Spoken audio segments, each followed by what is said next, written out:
Shalom, selamat malam Bapak Ibu Saudara yang saya kasihi dalam Kristus Yesus.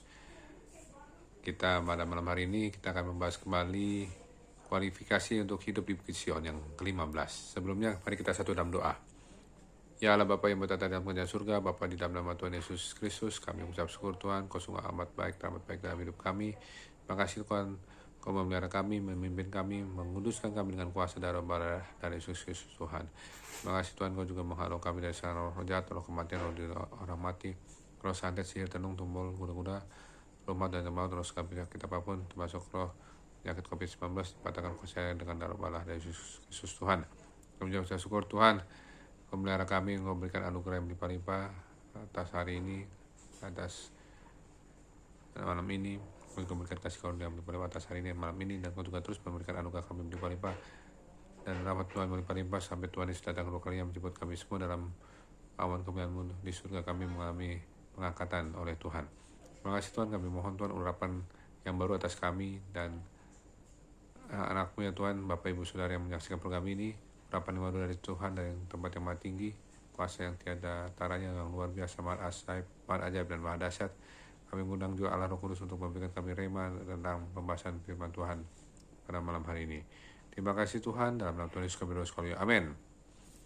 Ya, kita akan membahas tentang kualifikasi untuk hidup di Bukit Sion ya. Yang ke-15 yaitu kita tidak boleh berdusta. Nah, ini dia. Kita tidak boleh berdusta, tidak boleh berbohong ya. Di hukum Taurat yang ke-9 juga di Keluaran 20 itu dibilang jangan mengucapkan saksi dusta. Jangan mengucapkan dusta terhadap sesamamu ya.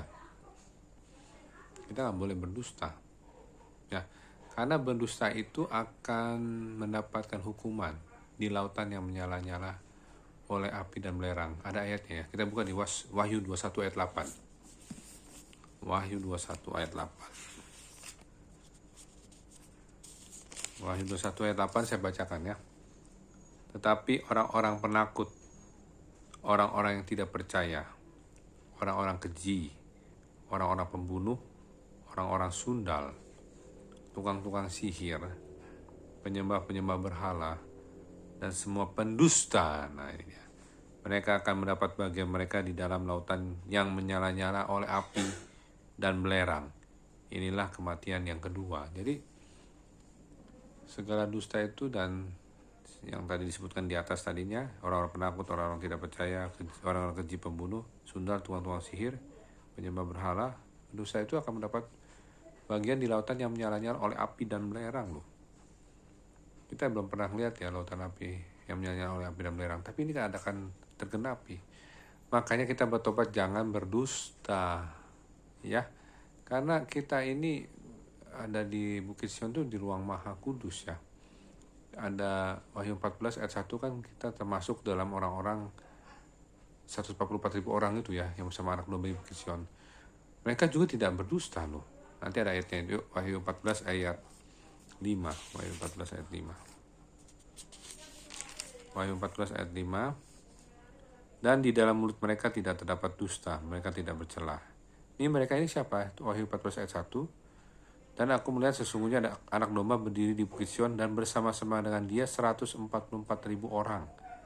Dan di dahi mereka tertulis namanya dan nama Bapanya. Jadi kita termasuk dalam 144.000 orang yang bersama anak domba di Bukit Sion. Ada amin, haleluya ya. Saya mengimaninya.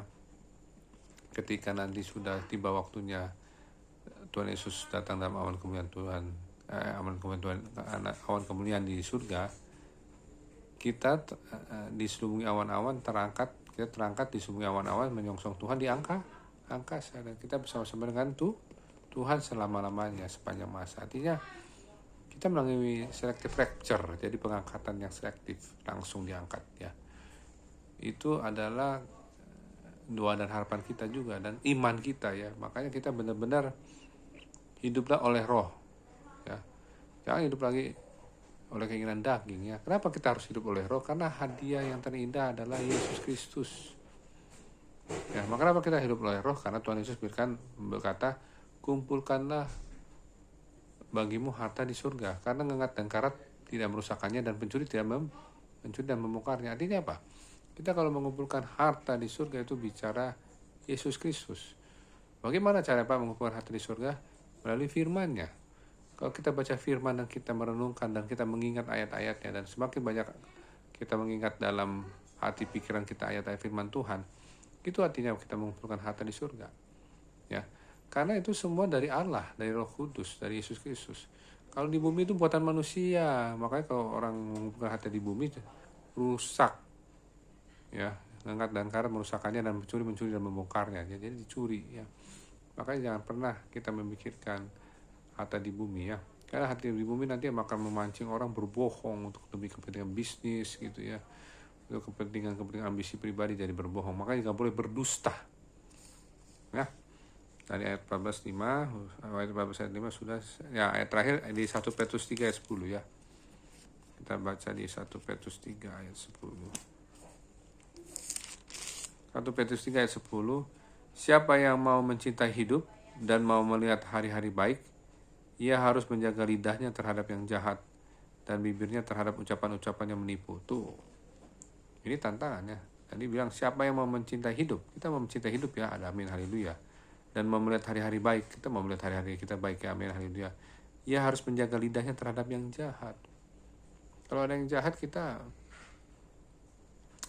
langsung bilang aja diberkatilah kamu. Tapi ya tunggu momennya, ya, kapan kita harus bilang ya diberkati ya Bapak, diberkati Ibu, ya. Ya, dan bibirnya terhadap ucapan-ucapan yang menipu. Kalau ada orang yang menipu kita, bilang kita memberkati mereka. Ya, jangan mengutuk, jangan marah-marah, ya. Jadi bibir kita ini benar-benar dilatih untuk mengatakan kebenaran. Bukan hanya dilatih, harus. Kayak kekudusan itu, kudusan Allah itu harus. Kita juga harus kudus. Makanya kita juga jangan berbohong.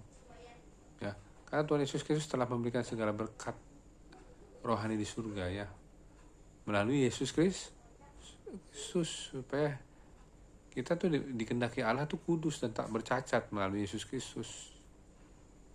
Ya, jadi kita harus kudus tak bercacat, ya.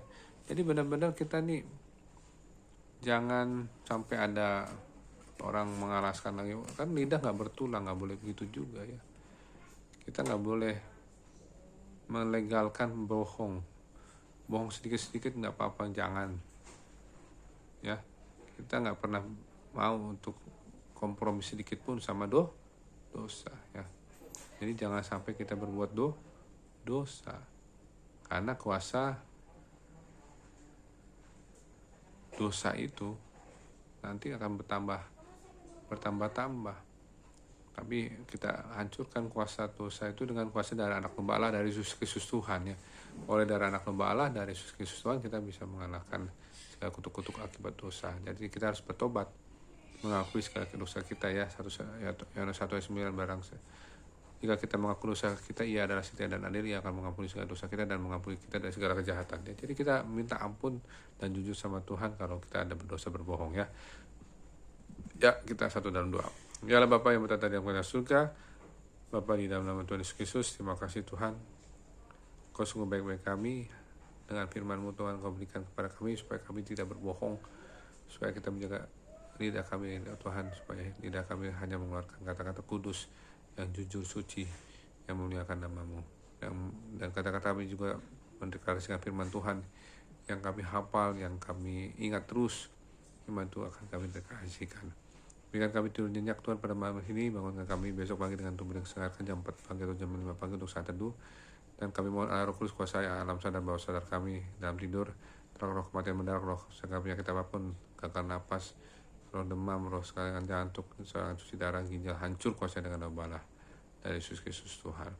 Terima kasih Tuhan, kami terus mau jadi hidup kudus, tidak bercacat di hadapan-Mu. Kami mau hidup terus untuk hidup oleh keinginan roh, karena roh Allah di dalam kami, roh Yesus ada dalam kami ingin melakukan keinginan roh. Terima kasih Bapa, dalam nama Tuhan, dalam nama Bapa, Anak, dan Roh Kudus, dalam nama Tuhan Yesus Kristus kami berdoa syukur. Amin. Jadi besok kita akan memulai untuk membahas menuju kemuliaannya dari awal tentang kehidupan Musa, ya. Jadi kita tuntaskan untuk perjalanan menuju kemuliaan ini adalah perjalanan bangsa Israel, ya, dari keluar dari tanah Mesir menuju ke Bukit Sion. Tadi kita udah bahas 40 makna Kusion dan 15 kualifikasi untuk hidup di Kusion. Nanti kita balik ke awal ya, untuk kita mengerti bahwa bagaimanapun juga perjalanan kita itu dimulai dari awalnya dari mana ya. Ini menyangkut perjalanan bangsa Israel keluar dari Mesir ya. Sampai bertemu besok. Tuhan Yesus memberkati. Shalom.